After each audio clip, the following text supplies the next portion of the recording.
And you guys are going to be the only ones to witness it be laid down live. Ladies and gentlemen, Hannah.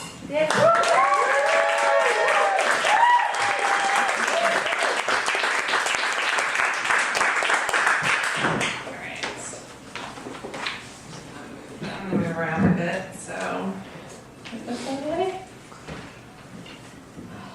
All right. There we go.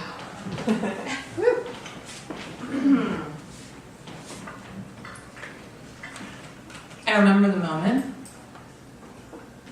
I'm on my hands and knees, harvesting snap peas. It's hot, midday, I'm sweating. And I'm here because when I was 26, and I had never lived in the country, let alone gardened a day in my life, I took a job working on an organic vegetable farm in Washington State. My literal job title was farmhand. This started when my friend from college, Lauren, she called me up on the phone one day, and she says, "Hey, I've got a good idea. You should come to the farm this summer. You could write an article about organic farming, which is so hot right now. Could launch your career. And we get to hang out all summer long." And I said, I don't know, I'll think about it. But the truth was, I didn't have a lot going on in my life at that time. I had just quit my job in Austin and moved back to Tulsa. And I was supposed to be figuring things out.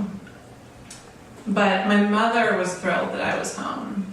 And she insisted on weekly lunches together at the Dilly Deli Diner in downtown Tulsa. And it's at one of these lunches that she said to me, "So is this your plan now? Waiting tables?" And I'm still hungover from the night before because I've been drinking a lot more since I moved home. And I had to take advantage of that $5 beer and shot special at Arnie's last night. So I say, "Mom, I just need some time to figure things out." And she says, "God has wonderful things planned for your life. Before I formed you in the womb, I knew you." Jeremiah 1:5. There's this growing gap between my mother and I ever since I stopped going to church and really identifying as a Christian. And we never talked about it, but I feel like she might feel that gap too because it feels like she's trying to reel me back in. And lately, it feels like she's trying to witness to me. But then again, I don't know. Maybe she's always talked about God this much and it just never bothered me before. And then she says, "You know, there's an opening at the church. Alice, the receptionist, is going on maternity leave in June. This could be a good opportunity for you as you figure it out." And there it is. She's always pushing me, always trying to get me to do her version of writing. So I say, "You know what, I forgot to tell you. I accepted a job working on an organic vegetable farm in Washington State. So I can't." So I guess I'm going to Washington to pull weeds and plant vegetables, live in a treehouse. And then 1 month before I leave, I meet Sam. He just moved to Tulsa and we were introduced to the concert. And I noticed him because he's genuinely kind and very cool, but like unconcerned with being cool. And also he has plans. Like he's not going to get stuck in Tulsa. He's going to be a filmmaker and move to a coast.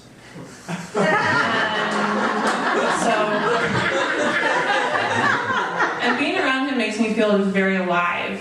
And so we started hanging out all the time. We cook meals together, we go to the lake, we ride bikes. Literally after 2 weeks, he asked me to be his girlfriend. And I said yes. The night before I leave for the farm, we lay on the floor of my bedroom and we listen to Willie Nelson's Somewhere Over the Rainbow album twice, back to back. And I take that with me when I go to the farm and I listen to it in the treehouse and I think about him.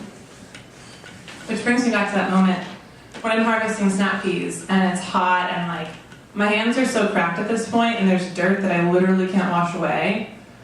But I'm not thinking about that because Sam has just come to visit and we have this epic time. We go to the beach and we camp under the full moon.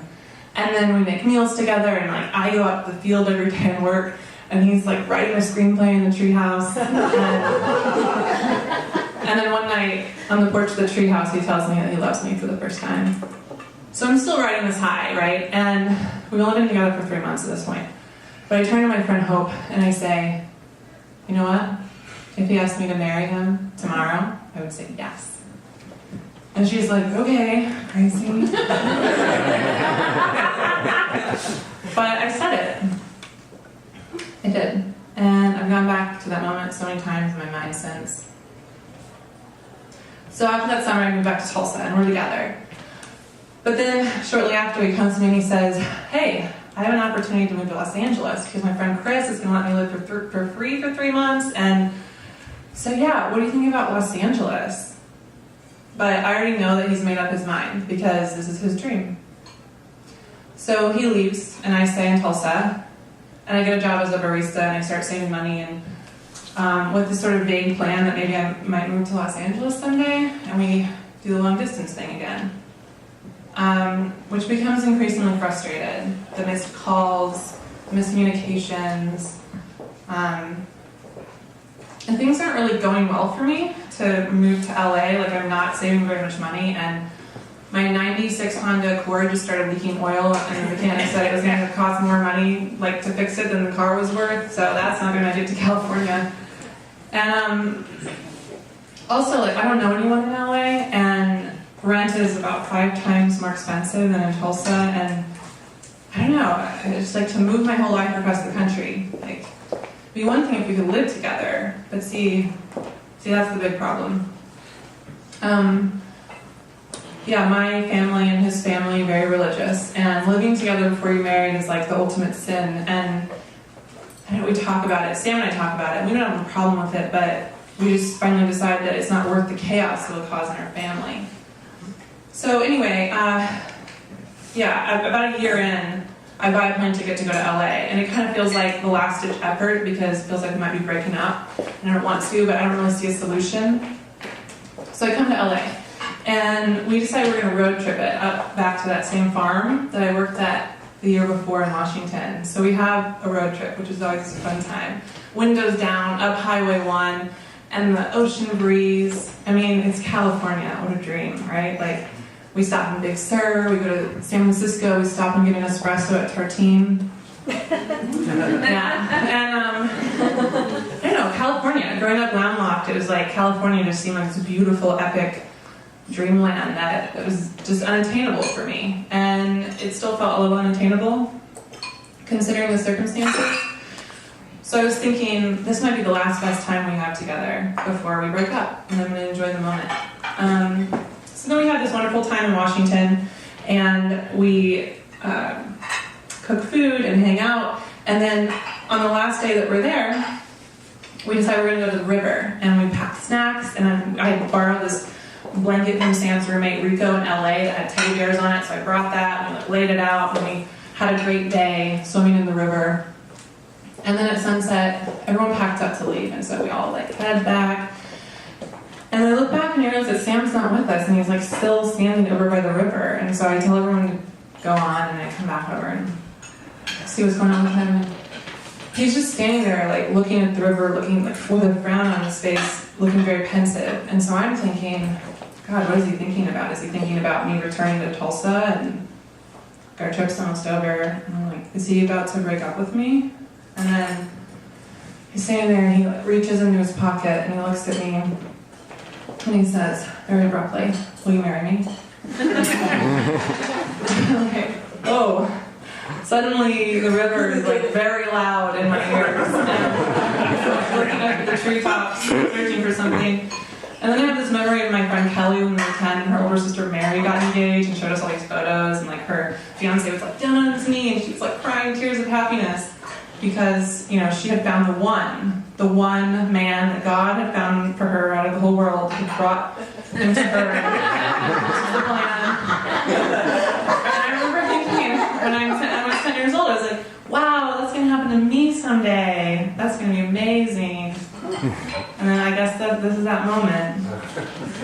And I guess I thought that might be a speech or it might be a little different, but I don't know. I do love him a lot, and this would make it easier. We could move in together in LA, we could stay together. We wouldn't have to break up. So I look at him, and he's still standing there, and he's got, this ring out with one hand, and then he's like holding Rico's blanket all balled up and under his other arm. And he's like, well, will you marry me? Most people take about a year to plan a wedding. I did mine in 3 months. Sam stayed in LA, and I went back to Tulsa. I moved in with my mother to save money, and I moved back into my childhood bedroom. Slept in my childhood bed and planned my wedding with my mother. Yeah, she was thrilled. She was ready to spend whatever on the wedding.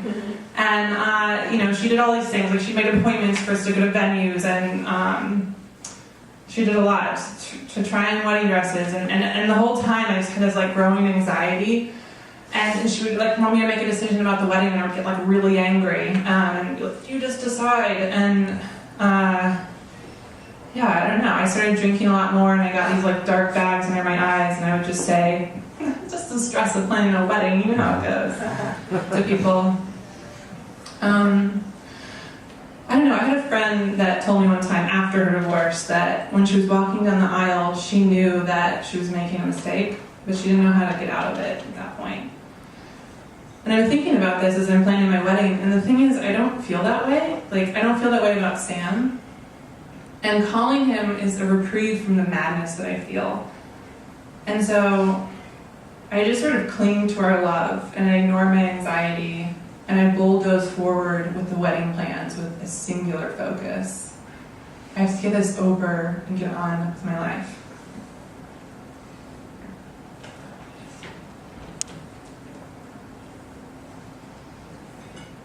So,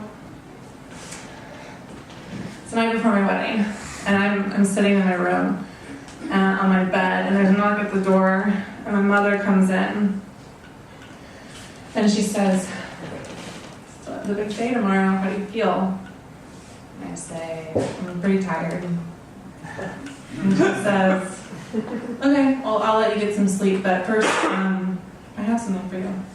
And she pulls this piece of paper out of her pocket, and she says, she gets very quiet and very sort of serious, like she does before she's about to say something important. And she says, "It's not a mistake that you met Sam. God brought you together. And when you're married, you will become one physically and spiritually. But it's important that you're not bonded with anyone else in order to have a successful marriage." And I'm like, what do you mean by bonded with someone else?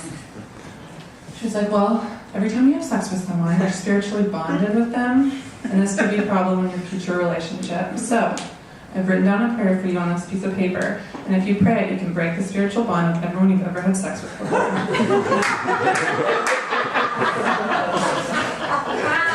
See, my mother was a proud virgin when she married my father, and I know that she hoped I would follow that same path. And then after time, she kind of had to give up on that hope when she thought I probably had picked another path.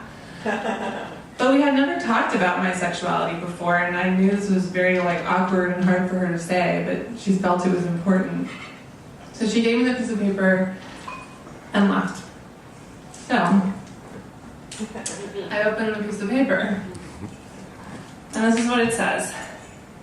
"In the name of Jesus, I break the bond with," and then it just says parentheses, name of person.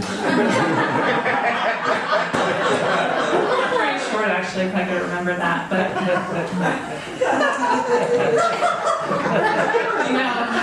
looking at this piece of paper, I feel like I realized something that I've already known, which is that my mother thinks that my decisions in life are sins. And despite that, she thinks that God still brought me a husband. And that even though I won't be a virgin on our wedding day like the plan, she has provided me with a spiritual formula to become a virgin again. And I feel pretty disappointed. This is how my mother views me. But then I make a list of everyone I've ever had sex with, which is really fun to do the night before your wedding.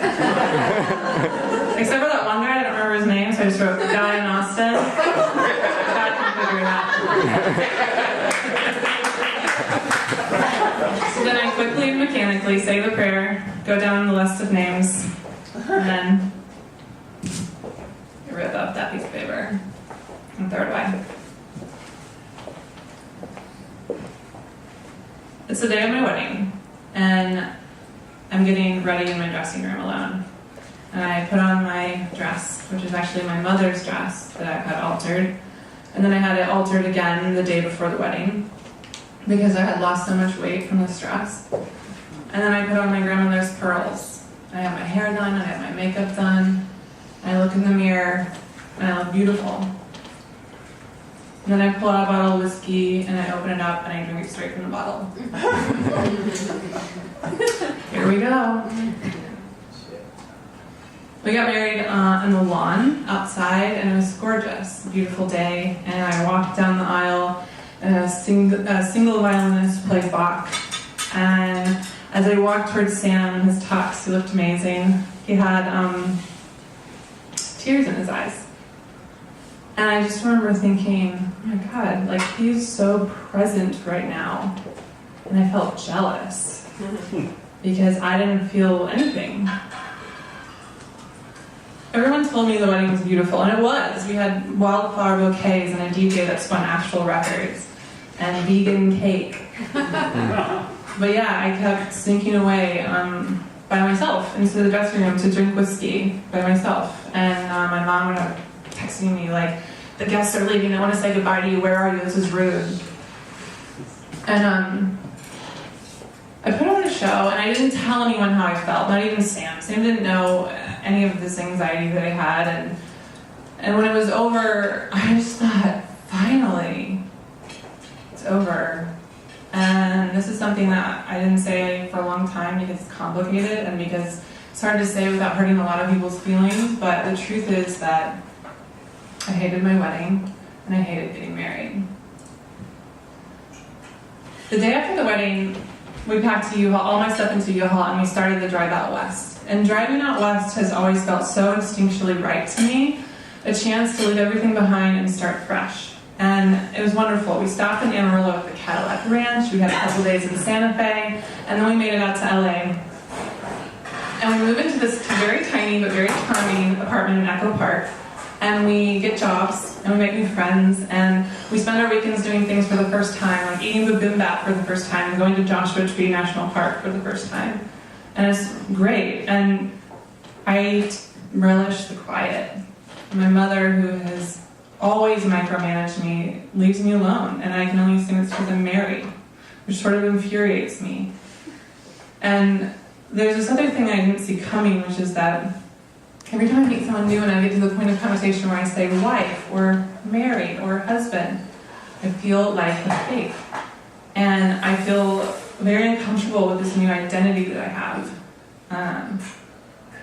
And I don't know how to reconcile that with the fact that I love my husband so much, and I love this life we have together. And so I just don't say anything for a year. And then on our first year anniversary, it all came out. Sam had made a reservation at the Ace Hotel. We booked a room there, which was a treat. And we walked around downtown, and then we had dinner at the restaurant, and then we went up to the rooftop and had champagne and looked out over the city. Wonderful. And the whole time I feel like I'm just tolerating the experience, and he can tell, obviously. So when we get back to the room, he says, "What the hell's wrong with you?" Valid question. And I say, "I'm just not having any fun." And he says, "What do you mean you're not having any fun?" And I say, "I don't think our marriage is something to celebrate." That's a tough conversation to have. But actually, I married someone really amazing, and he hears me out. And that honesty opens the door to more honesty. And I hear things from his perspective for the first time that I didn't know. Like, I asked him, "Why did you propose to me when we'd only known each other for a year?" And he said, "Well, I don't know. I didn't want to break up. I didn't know what to do." And so I called my dad, and my dad said, "If I love you, I should propose to you." And so I did. And that was hard to hear, but also sort of liberating. And since I moved to California, I started doing all these things like going to yoga, going hiking. And after that, I started doing another thing that Californians do, which is going to therapy. And something, one of these therapy sessions that my therapist says to me, you just give your power away. You just give it away. And she's right. See, I had let other people make this huge decision for me in my life, and I hated it, but I didn't stop it. I never said anything. I just let it happen. And then I was the one that was left to figure out how to not associate my marriage every day with that powerlessness. And then, over time, we celebrate our anniversary less and less, and we celebrate other days instead. And we continue to have these conversations, and Sam lets me talk about it as much as I need to, and he meets me every single time. And I learn how to reclaim our love from all of that stuff. Religion, my mother, powerlessness. And then one day, as we're talking, he looks at me and he says, I love you so much. I would divorce you tomorrow if you asked me to. And I think that's the most romantic thing anyone's ever said to me.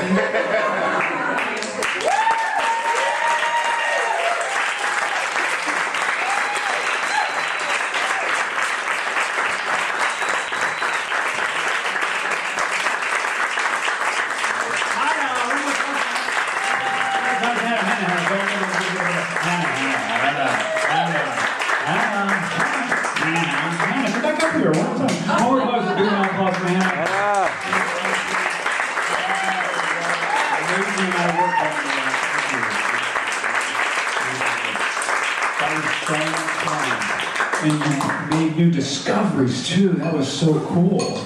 I love all the nuances that you put in there. It was great. My favorite part is when your mom gives you that note. That's just the best. It makes me laugh every time. The guy in Austin. It's burned into my memory.